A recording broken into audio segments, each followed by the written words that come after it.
जैन रामायण।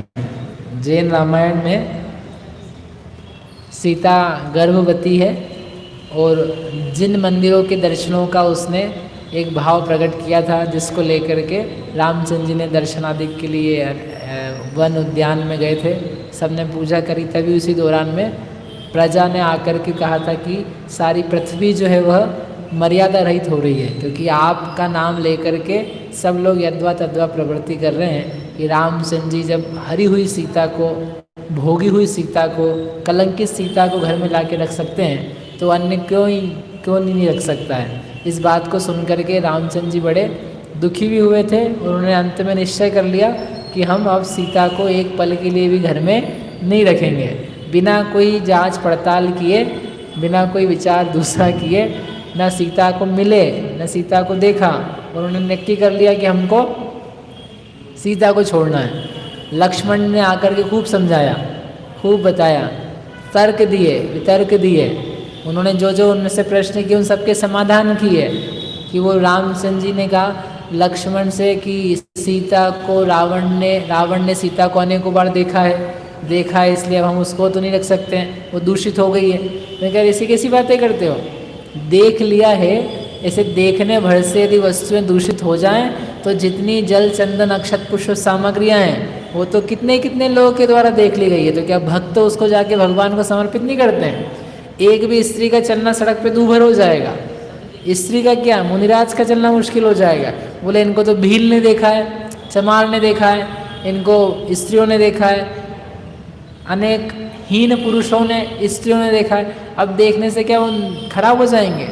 इसलिए आपके जितने विकल्प हैं वो सारे अज्ञानी मनुष्य की भांति, उनका कोई आधार नहीं है, आधारहीन है।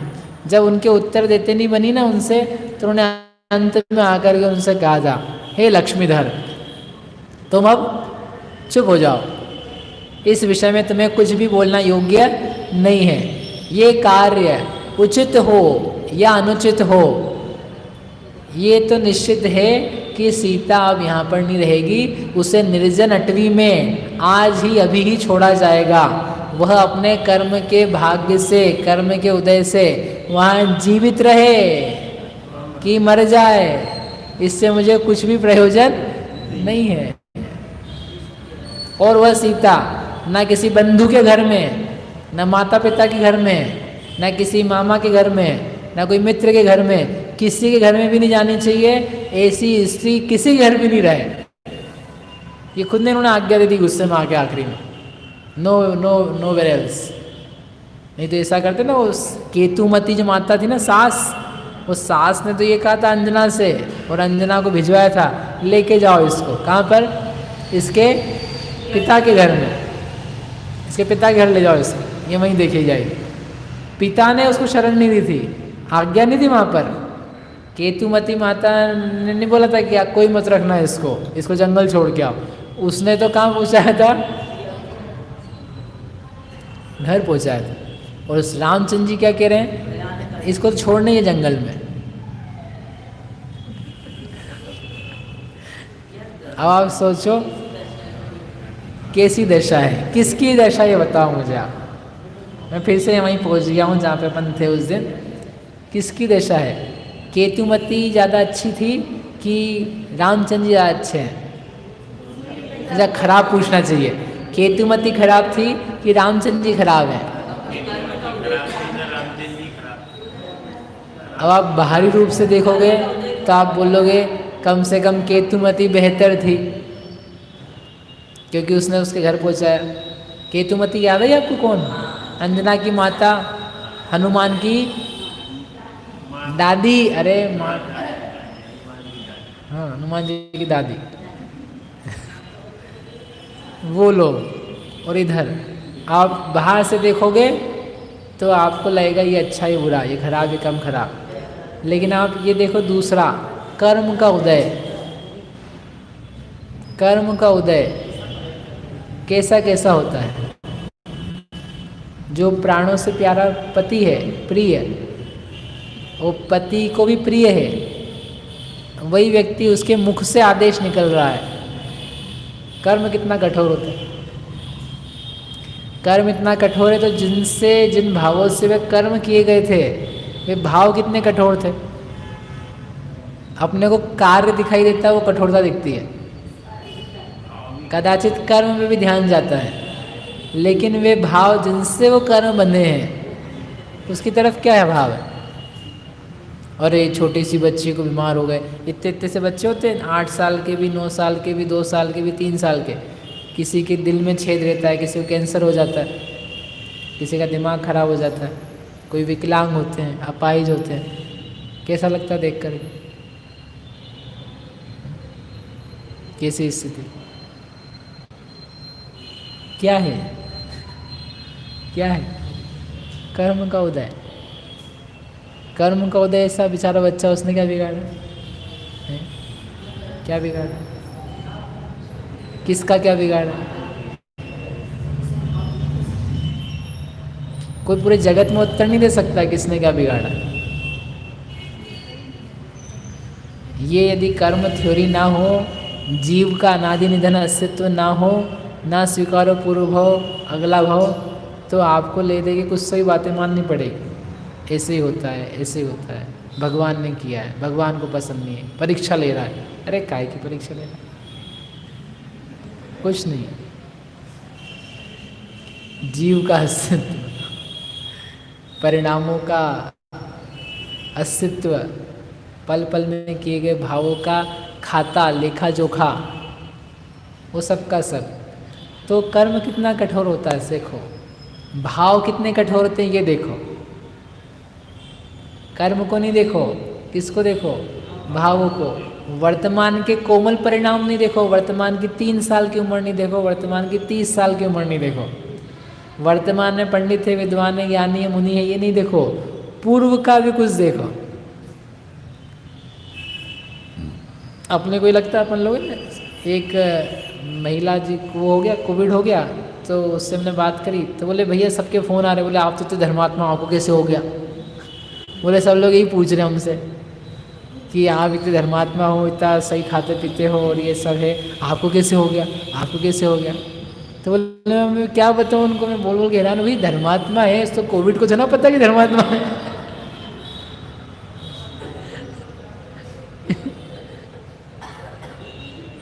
ओह, उदय कर्मों के विविध विध सूत्र में जिनवर कहे, धर्मात्मा ही जानता है। उदय विवागो विविहो कम्माणम जिनवरे ही पंडितम नदुते मज्ज सहावो जानक भावो दुहम को। यदि ये नहीं पढ़ रहे तो धर्मात्मा किस बात के? और धर्मात्मा को कष्ट नहीं आते, कहाँ से सीखा है? नहीं, अरे नहीं नहीं नहीं नहीं, आप देखो गुस्सा भी नहीं लगा। धर्मात्मा को ज्यादा आते ही नहीं आते हैं, लेकिन आने पर भी वो दुखी नहीं होता है, उसका नाम है धर्मात्मा।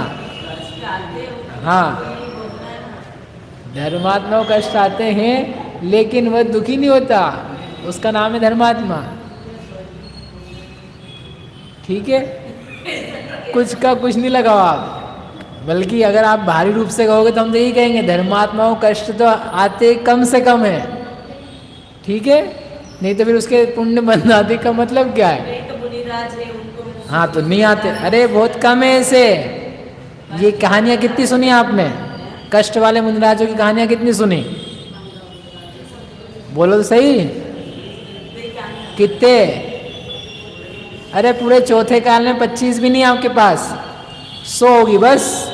और चौथे काल में असंख्यात मुनि मोक्ष गए।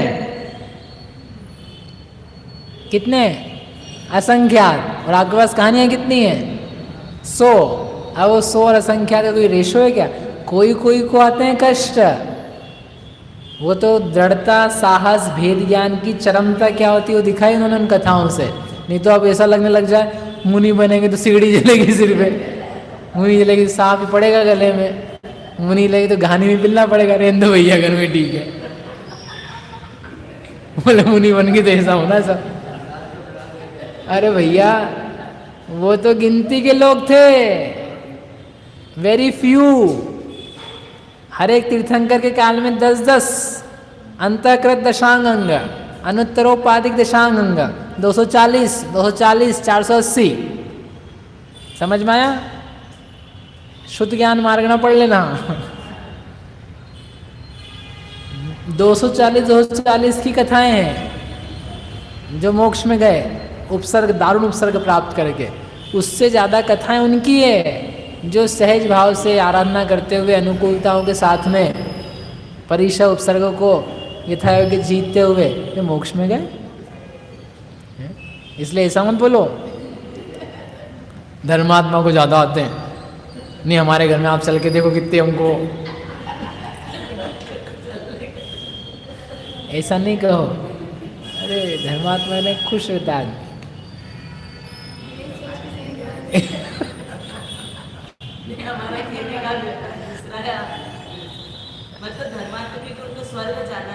अरे उनको मोक्ष जाना है, धर्मात्मा को मोक्ष जाना है, स्वर्ग नहीं जाना। तो बेचारे को मार मार के क्यों स्वर्ग भेज रहे हो? अच्छे से भेज देंगे। नहीं नहीं नहीं, ऐसा नहीं कहो, पर सैद्धांतिक बात कहो। धर्मात्मा को जीवन में कष्ट कम आते हैं, ये सिद्धांत है। नहीं तो आपके रत्नाकरण श्रावकाचार्य के 35 नंबर से लेके 41 नंबर के श्लोक सब काटने पड़ेंगे। नार्यक तिर्यक नपुंसक स्त्रीत्वानी, ये अल्पकुल दुष्कुल आयुर विकृत, ये कुछ भी नहीं होता उसको। धनी होता है, संपन्न होता है, रोग आयु वगैरह से दूर रहता है। कौन? सम्यक दृष्टि। धर्मात्मा ने ये नहीं पूजा पाठ करने वाले आगे, धर्मात्मा ने सम्यक दृष्टि। सम्यक दृष्टि के तो गीत गाए उन्होंने। 3 लोक 3 काल माई नहीं, प्रथम नरक बिन षटभुज होती स्वान भवन षण नारी। वो चक्रवर्ती बनाया, उसको तीर्थंकर बनाया, बलभद्र बनाया, ऐसे उत्तम पद दिला और आप करें कि नहीं सम्यक दृष्टि को कष्ट जाता है? ऐसा नहीं। धर्मात्मा को कष्ट कम ही होते, धर्मात्मा को भारी कष्ट कम ही होते। धर्मात्मा बनने के पहले, धर्मात्मा बनने के लिए कष्ट हो सकते हैं। हम नहीं मानते हैं। हाँ, लेकिन धर्मात्मा कोई प्रतिकूलता आती है वो तो पूरा सच है, उसमें कोई कष्ट नहीं। जीवनधर कुमार जैसे जीवों को, रामचंद्र जैसे जीवों को भी कष्ट आते हैं, भारी प्रतिकूलता आती है, लेकिन आने पर भी नदुते मज्ज सहवा जानक भावोदु हम एक को। इसलिए कोविड कैसे लग गया, कैंसर कैसे हो गया, सिर कैसे फूट गया, आप तो पंडित जी हो, आपको तो, अरे पंडित जी क्या करेंगे इसमें? जिसके लिए बोलते हैं ना कर्म अचेतन है, जड़ है, जानते नहीं है, और जो किया है वो भरा जाता है। द्विस्थानीय अनुभाग में उपसर्ग हो जाते हैं, तो चतुस्थानीय अनुभाग हो तो कहने ही क्या है? द्विस्थानीय कितने खेल हैं जो आप पढ़ते शास्त्र में, तो 4 स्थानीय तो अलग चीज़ होती है। ठीक है भैया, समझ में आ गया। तो कह ये रहे थे कि फिर क्या है, क्यों हो गया ऐसा, कैसे हो गया ऐसा? वर्तमान में कुछ नहीं किया है, लेकिन कभी न कभी कुछ किया है, ऐसा कह करके श्री कृष्ण जो रामचंद्र जी थे उन्होंने कहा बंद करो, अब आप तो बुलाओ सेनापति को, बुलाओ कृतांत वक्त को। कृतांत वक्त वहाँ पर इम कही सेनापति बुलवाए, इह विधि सौभागी तब राय। वो सेनापति कौन है? क्या? वक्र नहीं, कृतांत वक्त्र। वक्त्रम क्वते सुर नरोरग नेत्रहारी वाला वक्त्र। वक्र नहीं, मैंने आपको अर्थ भी बताया था। कृतांत वक्त्र, बताओ क्या अर्थ था? कृतांत ने होता है यमराज, वक्त्र यानी क्या होता है? मुख। यमराज के समान है चेहरा जिसका, मतलब इतना जो भयंकर है, उसका नाम है कृतांत वक्त्र। वक्र नहीं, वक्त्र, ठीक है। वक्त्रम कोते वाला, जो इतना मतलब बलवान था, भीम था, भयंकर था। और उसकी उपाधि होगी भले बाद में कि इतना ज़्यादा माता पिता ने नाम रखा हो तो पता नहीं हमको। कृतांत वक्त्र ऐसा नाम रख दो किसी बच्चे का, बोलने में मुंह बिगड़ जाए।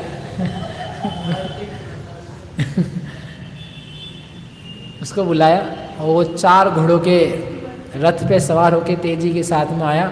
जब वो नगर से रस्तों से होते हुए आ रहा था तो सब लोगों को शंका उमड़ने लगी, अरे ये कहाँ जा रहा है, ऐसा कैसे जा रहा है, आज किसकी बलाई है, किसकी शामत आई है, क्या किसका कर देगा, देखो तो सही ये कितना भीम है, कितना भयंकर है, जरूर ये किसी व्यग्र होकर किसी काम के लिए जा रहा है, आज तो कुछ होने वाला है।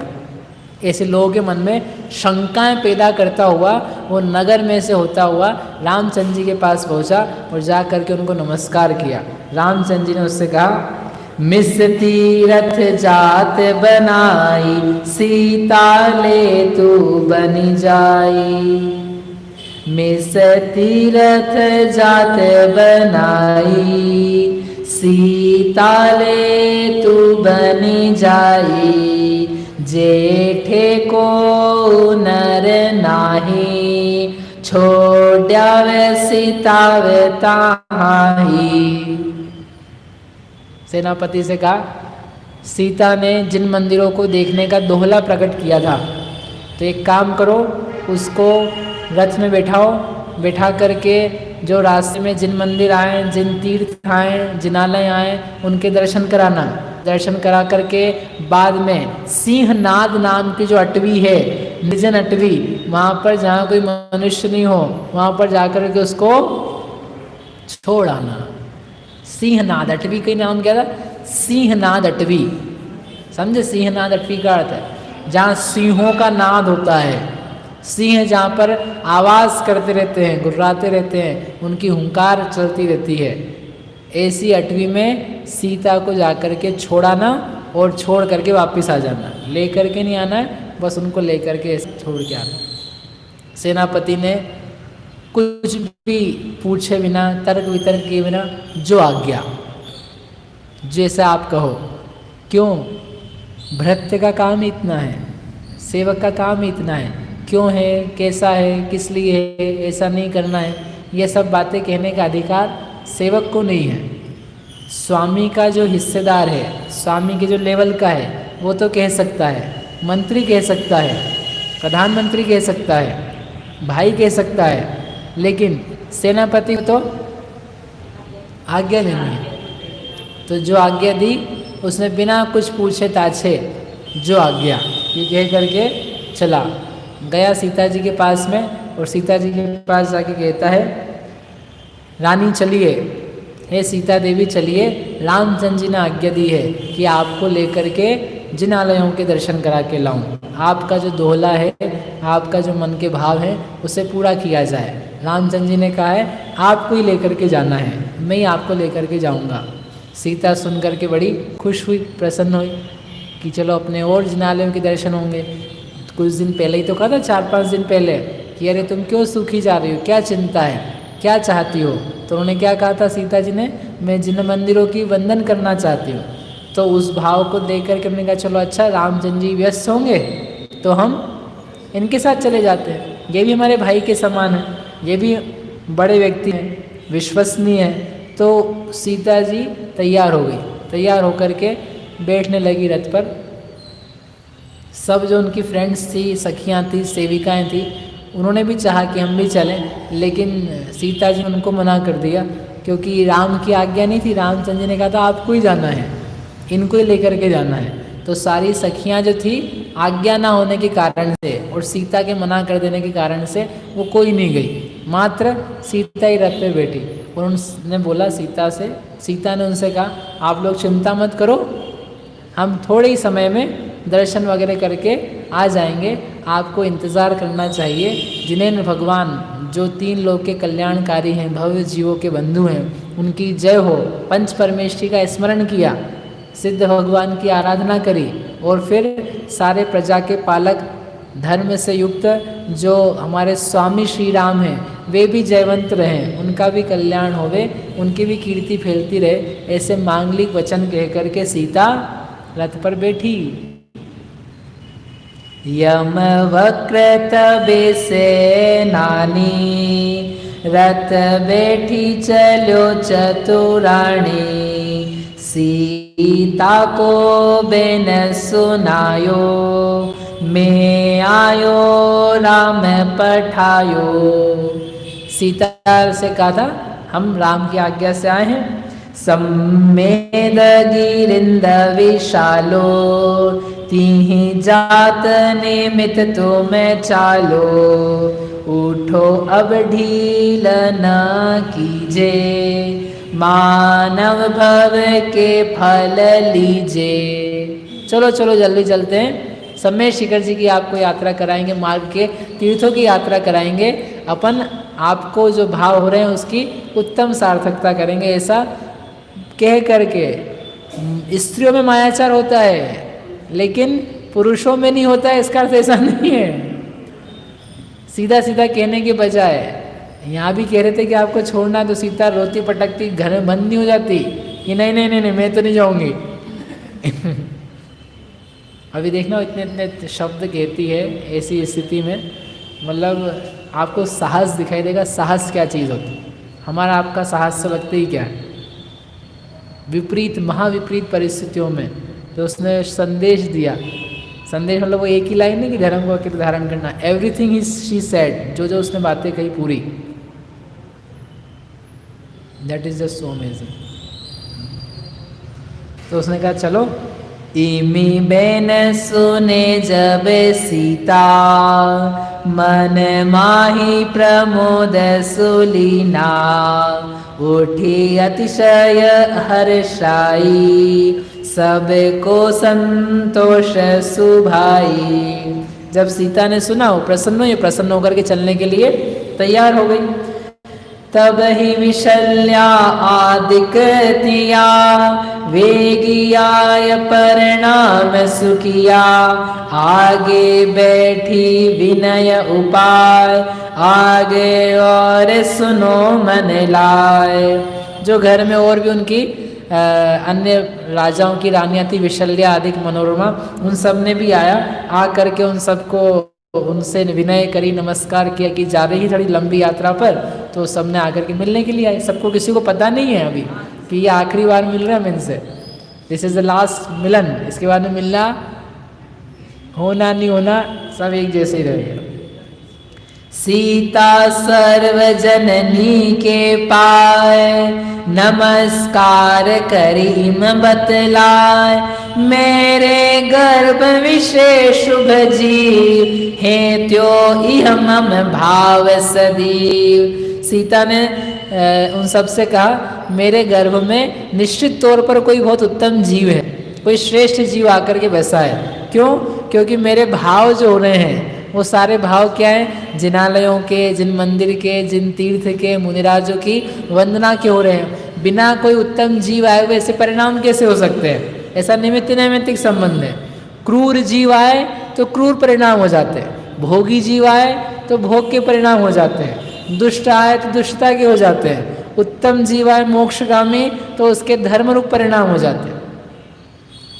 और जैसा भी आए कम से कम अपने परिणाम तो अपने को अच्छे बना ही लेने चाहिए। हो सकता है उसके परिणामों से भी आपके परिणामों को कह रहे थे, आपके परिणाम के निमित्त से उसके परिणाम उज्जवल हो जाए। जो वाइफ जा रही है, वाइब्रेशन जा रही है, जो परिणामों का संबंध बताया जा रहा है, तो आपके भावों से उसके भाव में कुछ हो जाए, इसलिए गर्भ के समय इतना ध्यान रखा जाता है। पूजा दान विषय मन रहे। ओह टाइम तो बहुत हो गया है। तीरथ जात करत सुख लहे ताते गिरि सम्मेद सुथान जावत हो वृष काज सुध्यान। इस पूजा दान में मेरा मन रह रहा है। अब मैं सम्मेद शिखर जी की यात्रा के लिए जा रही हूँ धर्म के लिए, और सारे कार्य जिन्हें भगवान की वंदना से सफल हो जाएंगे, सारे अशुभ कर्म नष्ट हो जाएंगे, जीवों का भाग्य उत्तम हो जाएगा। ऐसा होकर के मैं जान रही हूँ। होनहार मार्ग दुख माही अशुभ उदय सो जानू नाही। मार्ग में कोई होनहार दुख भी होगा, अशुभ कर्म का उदय भी आएगा, लेकिन वह जिनेंद्र भगवान के प्रताप से सब नष्ट होगा। और ना भी नष्ट हो तो हम जिनेंद्र भगवान की शरण में हैं, इसलिए किसी भी दुख को मैं दुख नहीं मानती हूँ। लेकिन फिर भी अंत में उसने कहा मैं दूषण की नोवे जोय तुम क्षमी जो मो ऊपरी सोय, इम कही सासु चरण शिर नाय, पूछी लयो रघुकुफुनि जाय। मैंने फिर भी कोई दोष किया हो, दूषण लगाया हो, कोई मैंने आपके मान सम्मान में कमी रखी हो, मेरे कारण से किसी को ठेस पहुंची हो, तो मैं उन सब के लिए आपसे क्षमा चाहती हूँ। क्योंकि जा रही हूँ, यद्यपि वापस आऊँगी, लेकिन फिर भी कुछ हो कुछ ना हो, मिले ना मिले, इसलिए सबसे क्षमा, सबको क्षमा। ऐसे क्षमा भाव से युक्त होकर के, निर्मल परिणामों सहित होकर के, जिनेन्द्र भगवान की वंदना के शुभ भावों से युक्त होकर के सीता रथ में बैठ गई। अब क्या होता है, चल रहे हैं तो सामने क्या दिखाई देने वाला है, और कहाँ कहाँ के रास्ते से गुजरते हुए क्या घटना घटेगी, कल सीता का संदेश आएगा। कल सीता कहेगी जब उनको पता चलेगा क्या होने वाला है। और देखना आप, और आपको पढ़ना हो तो ग्रंथ में से पढ़ के आना, किस प्रकार के साहस को धारण करने वाली सीता की अपूर्व उदारता, धीरोदार, जिसको बोलते हैं धीर उदार उदात्त, वो कल आपको दिख जाएगा। यहीं तक। मिथ्यात्मय नाश वेको, ज्ञान के प्रकाश वेको, आपा परभास वेको, समुद्र वे जान वेको, बंद विधिमान वेको, सपर पिछान वेको, परम ब्रह्मणी है, अनुभवताय वेको, जीवन के जताय वेको, ताहु न सताय वेको, भव्य उपेरानी है।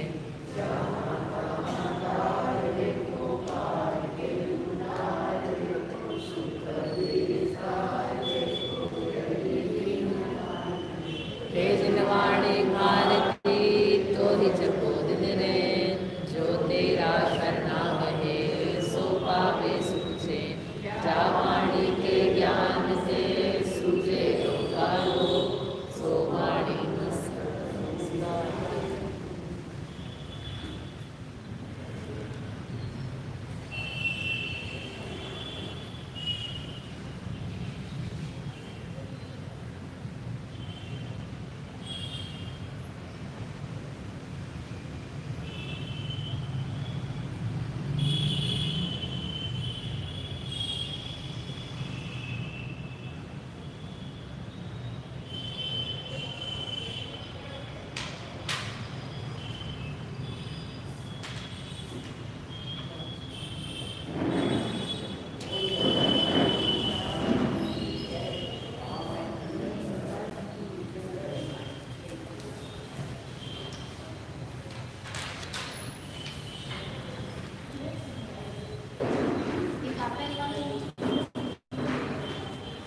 जो लेगा उसके लिए